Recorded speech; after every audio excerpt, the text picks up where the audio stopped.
Hello, viewers out there. Happy Easter. Wow. Welcome to G9ijaTV newspaper headlines. And of course, we are saying from G9ijaTV, a happy Easter to all of you, and keep celebrating the resurrection of Christ. Of course, this morning on G9ijaTV headlines, we'll be having a few motivational tips before the newspaper headlines. And of course, what are the lessons for Easter?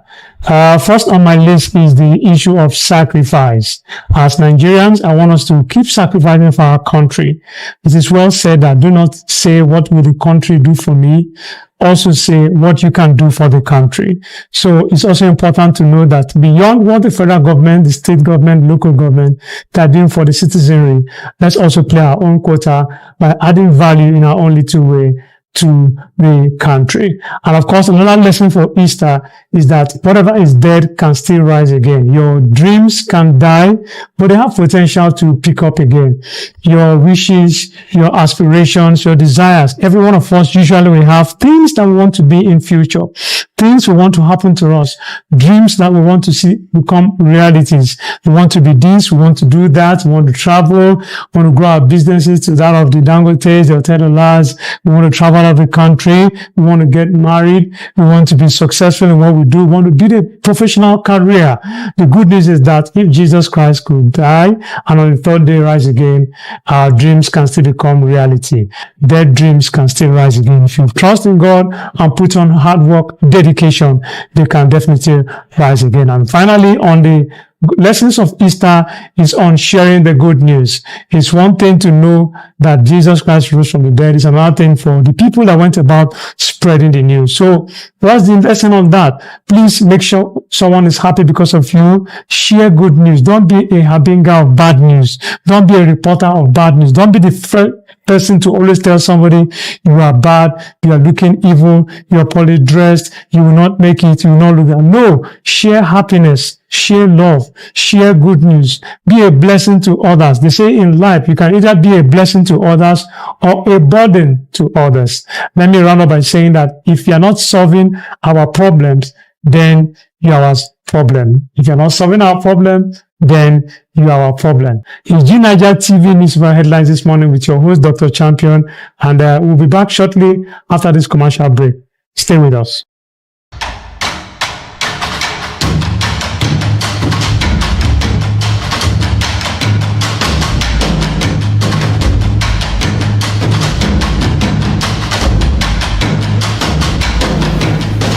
Welcome back. And in case you're just joining us, this is G9ijaTV newspaper headlines this morning.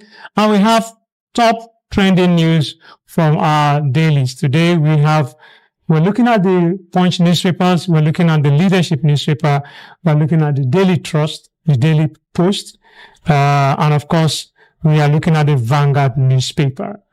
Okay, we have an interesting headline here from the Punch newspaper on Easter.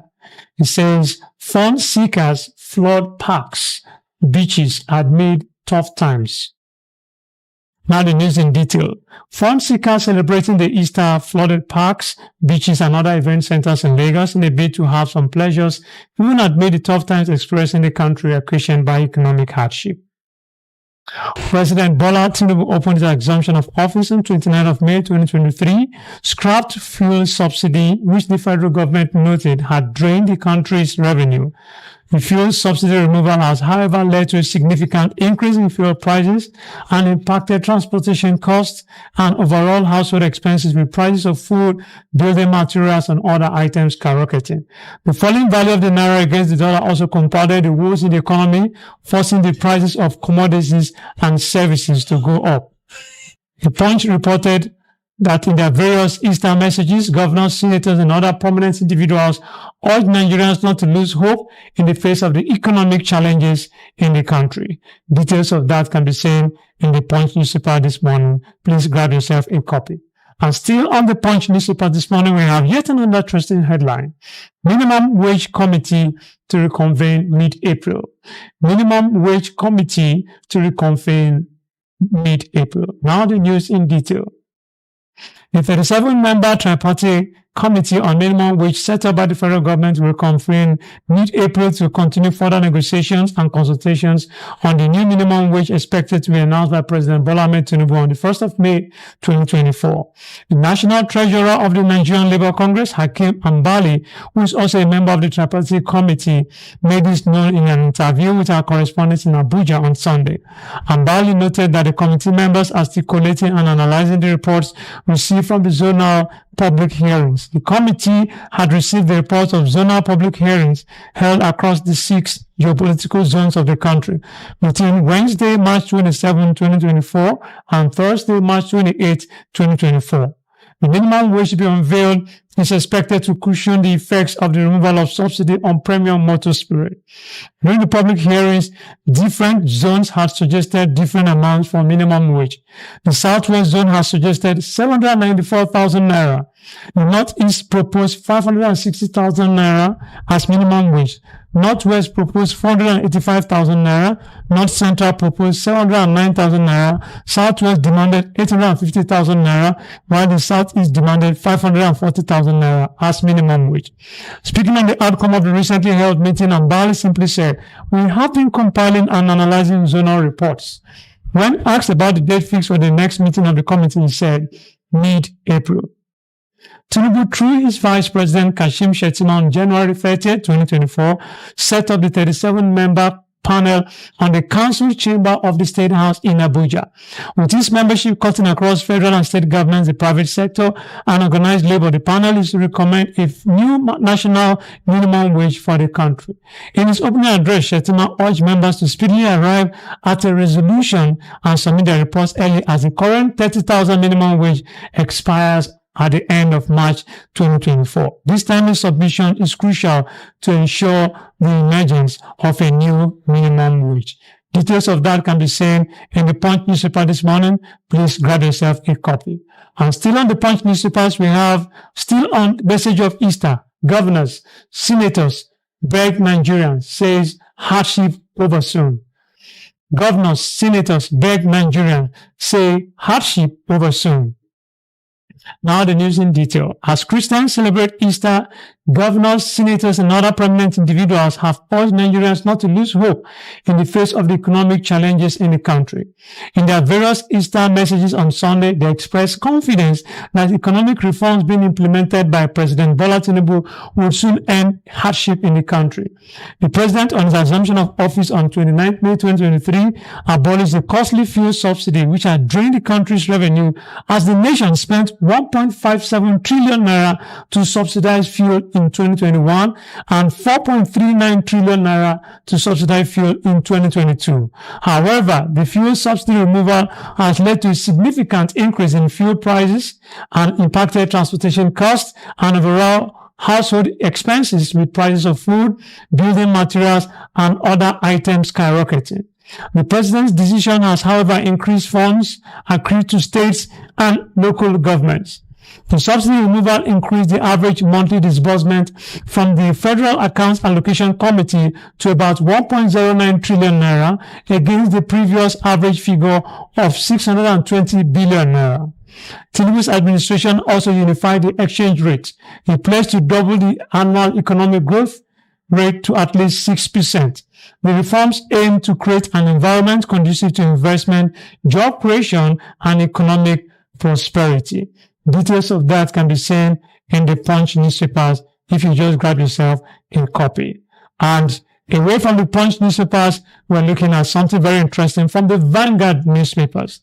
The Vanguard newspaper says, Lagbaja restates commitment to end Boko Haram bandits' atrocities. Now the news in details. According to the Vanguard newspaper, the Chief of Army Staff, Lieutenant General Tawhid Lagbaja, has restated commitment to defeat Boko Haram insurgents, bandits, and other criminals disturbing the peace and security of the nation. Lagbaja stated this while delivering his Easter message to the frontline troops of Operation Hadin Kai, northeast as Mai Malari military cantonment in Maiduguri on Monday. He explained that the military will continue to push towards the final onslaught on the adversaries troubling the nation. According to him, the Nigerian army remains committed, determined, and focused on ensuring the total defeat of insurgents marauding bandits, and other forms of external and internal aggressions disturbing the peace of the country. His words, in line with my command philosophy to transform the Nigerian army into a well-trained, equipped, and highly motivated force towards achieving our constitutional responsibilities, have ensured the implementation of quality training and equipment towards combating the myriads of security threats confronting the nation. Accordingly, under my leadership, the Nigerian army has continued to record tremendous successes in various operations at homes and abroad, says the Chief of Army Staff. We'll go on a quick commercial break, and when we come back, we shall be rounding up newspaper headlines this morning. Please stay with us.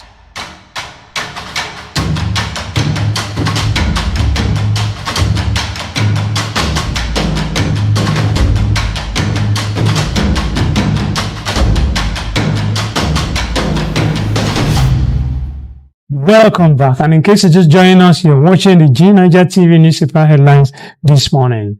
And we are looking at the leadership newspaper this morning. Group condemns Delta communal crisis, killing of 17 soldiers. Group condemns Delta communal crisis, killing of 17 soldiers. Now the news in detail. A group, Northern Youth Progressive Network, has condemned the heinous communal dispute that occurred between Okoloba and Okoba communities in Delta State, resulting in the cold-blooded murder of 17 soldiers. The convener of NYPN, Comrade Bala Mohammed, in a press statement, expressed deepest condolences to the Nigerian Army and the federal government of Nigeria over the tragic turn of events. He said the recent outbreak of violence in Okoloba and Okoma communities was a reprehensible act that has shocked all, adding that the loss of soldiers' lives in such a brutal manner is a stark reminder of the dangers faced by members of the armed forces in their unwavering commitment to protecting the nation. The group therefore called for a quick resolution of the crisis, urging all stakeholders to sheathe their swords, even as it cautioned against dragging Tantita Security Services Nigeria Limited into the crisis. We stand united in grief with the families of the fallen soldiers, offering our heartfelt condolences and unwavering support during this period of immense sorrow. Details of that can be seen in the leadership newspaper. Please grab yourself a copy. And away from there, we quickly move to the Daily Post Nigeria. The Daily Post Nigeria, and an interesting headline: how El Rufai lobbied to replace Shehu Sane with Governor Uba, a 9th Senate suspended women leader. Now the news in detail. A woman leader of the All Progressive Congress APC, Hajia Miriam Suleiman, has slammed Kaduna State Governor Uba Sani, accusing him of disloyalty to his predecessor, Malam Nasru El-Rufai. Suleiman, who is popularly called My Rusau, was until her suspension the APC woman leader in Badarawa Malali Ward. In a video which has gone viral, Suleiman recalled how El-Rufai in 2019 traveled almost 500 times to lobby party chieftains at the APC headquarters in Abuja to ensure that Sani become the representative of Kaduna Central Senatorial District in the 9th National Assembly. Speaking in the House, Suleiman said El-Rufai fought hard and took risks to remove former Senator Shehu Sani in order to make way for Uba Sani, who was considered loyal at that time. The outburst earned Suleiman a suspension from the party, according to a letter dated 31st March 2024, which was obtained by Daily Post on Monday. The letter, signed by the ward chairman Ali Mashago and Secretary Saka Bashahua, accused Suleiman of gross misconduct for criticizing Governor Uba Sani. Part of the letter reads: Badarawa Malali Ward APC Executive Committee, after due considerations and careful examination on a viral video clip released on the 30th of March 2024 via social media network, Facebook, WhatsApp, and TikTok, which is against the constitution of our dear party, APC has stated in Article 21.2, Section 5. Subsequently, the party relied on defamation of character of His Excellency, the Executive Governor of Kaduna State, Malam Uba Sani. Unauthorized publicity of the party dispute has discredited the personality of the Executive Governor of Kaduna State. From today, Sunday, 31st March, the leadership of APC in Badarawa, Malali Ward unanimously resolved to suspend Hajiya Maryam Suleiman from the party pending further investigation on the matter from the Constitutional Authority. Meanwhile, speaking with journalists on Monday, Shehu Sane, who represented Kaduna Central Senatorial District, recalled how he was blocked by the former governor of Kaduna State, Nasru El-Rufai, when he attempted to return to the 9th Senate. According to him, El-Rufai blocked his return to the Senate because he stopped him from accessing a $350 million World Bank loan when he was chairman of the Senate Committee on Local and Foreign Debts. Shehu Sani insisted that he took the action in the interest of the people of Kaduna State, as the debt hanging on the state was more than revenue accruing to the state at the time. He said, as Senate Committee Chairman on Local and Foreign Debts in the 8th Senate, I did block El-Rufai from accessing the sum of $350 million loan after I have analyzed critically the huge debt that was hanging on the state at the time. I did that out of genuine interest for the state and not out of malice, but it became an offense El-Rufai used against me. You may say, what an interesting thing. Well, details of that can be seen in Daily Post Nigeria. Okay, and away from there, we move over to the Daily Trust newspaper with an interesting headline: Troops neutralize several terrorists in Katsina State and Zamfara State Army. Now the news in detail. The Nigerian Army says its troops have, in a series of coordinated operations, raided terrorist enclaves in Katsina and Zamfara State, resulting in the elimination of a significant number of terrorists. A post on the Nigerian Army official X handle, formerly Twitter, on Monday said the operations were conducted on 29th March and 30th March. He said that the troops in an operation conducted in Zamfara on 29th of March successfully raided the den of notorious terrorist kingpin Hassan Yantangwa in Safe local government area. It added that Yantangwa and his group had been responsible for killings and acts of terrorism in some parts of northwest Nigeria.